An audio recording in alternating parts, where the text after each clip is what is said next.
Hola solas, bienvenidos acá a otro video en Digital Jump.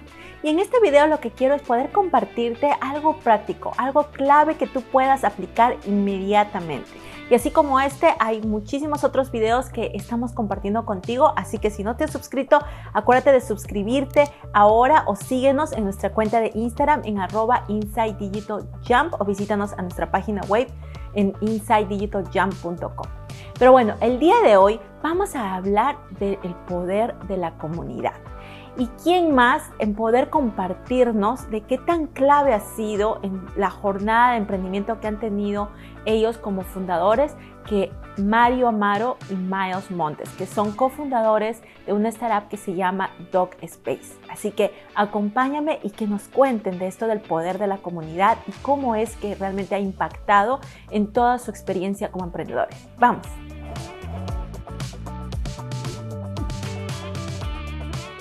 Guys, what do you think about the community, the power of community as a founders? What do you think about that?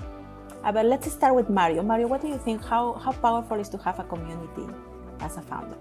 I think it's super powerful. I think it's as vital as it is getting fundraising for your company. I think it's important to have representation in all walks of life, especially business, and being able to reach out to someone to ask them questions maybe that they've already experienced. Never as founders do we want to repeat mistakes.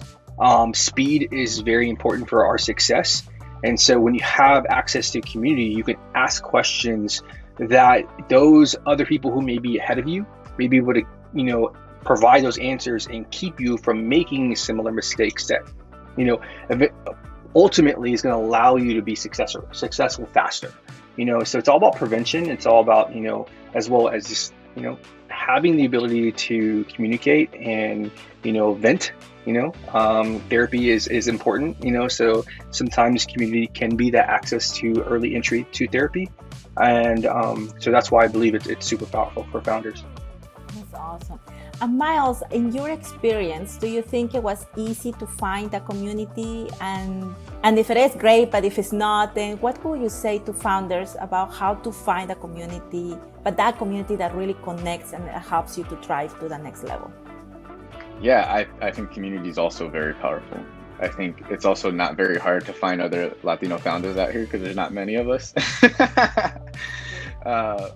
But there have been, early on when I was at my prior startup, and actually even before that, I think part of it, Mario and I are part of a community called Casa, where there are other Latino founders, and there's actually a number of healthcare founders in that group too. And we've, that's been one avenue for us. We know that there's other founders in there that have raised millions and millions in there that we know that can do a lot of things for the community. One, it's, Mario mentioned introductions earlier. Introductions are really important, right? And who they come from is even more important because you can get them from anyone who's met, the VC, but if they don't have a personal relationship with them, then that introduction almost is meaningless. And so finding people who fundraised and have been back before, who can offer introductions. Two, the tips and tricks of the trade of like being in a room with a VC, right? A lot of times as Latinos, we just happy to be there. And VCs and people who are well experienced or seasoned can feel that and they can see it and they automatically think we're green or junior because of it. But it's not because we're green or junior because of our expertise. We're green and junior because we haven't been in that room before, but that has nothing to do with our backgrounds, right? And so learning that off the bat, how you approach the conversation, those are all important things. How you follow up with an investor. And then, if an investor, ends up passing, how do you build a relationship with him? One of the investors that passed on a prior company of mine ended up being an investor in DocSpace. And so building a, you know, bringing that community approach also to how you work your relationships with people that are not within your company or, you know, other Latino founders is also very important. And the more of us that get funded, the bigger network and bigger access we all have. You know, as long as we continue on that same path of wanting to give. You know, Mario mentioned that earlier too, of like, you can keep taking, right, and keep asking, and but you, at some point, you also have to kind of return that those asks that you asked for, and give that to other founders. And so, you know, our success is hopefully the future success for others as they kind of come up as well. Exactly. No, and that is key. I mean, you guys, I met you through Camila, who is also a founder. And it was great to have that introduction, because it was not just about, hey, I introduced you to a friend. It was more about like, hey, I had introduced you to people who I admire, that look like me, that maybe have similar, I don't know if to call it life experience, but maybe the opportunities, right? Or like, and that really clicked with me. It's like, I wanna meet them, you know, because it's not like you said. I love how you describe it. Sometimes we walk in the room and it's all these people that, or either they know each other, or that the opportunities they have in life are similar, or it's just that I don't know if it's that way how they present themselves, like all similar, and maybe we are different. We never been in that opportunity, so we may look, I don't know, different, but that doesn't mean we are less experts or with less potential. The opposite. Sometimes we have even more potential than that. So thank you for mentioning that. And Mario, do you have maybe an example or something that you remember about how community or anyone in your community has helped in maybe making or going through a really tough decision for DocSpace, or for you as an entrepreneur? Yeah, I mean, there's tons, to be honest. You know, I think it's a sense of vulnerability. I think the number one thing is when you have a community that actually does value community. It's not just a place of people just to kind of like network. You know, you actually make it a community, that means that people are vulnerable and people want to share and people want to actively help, right?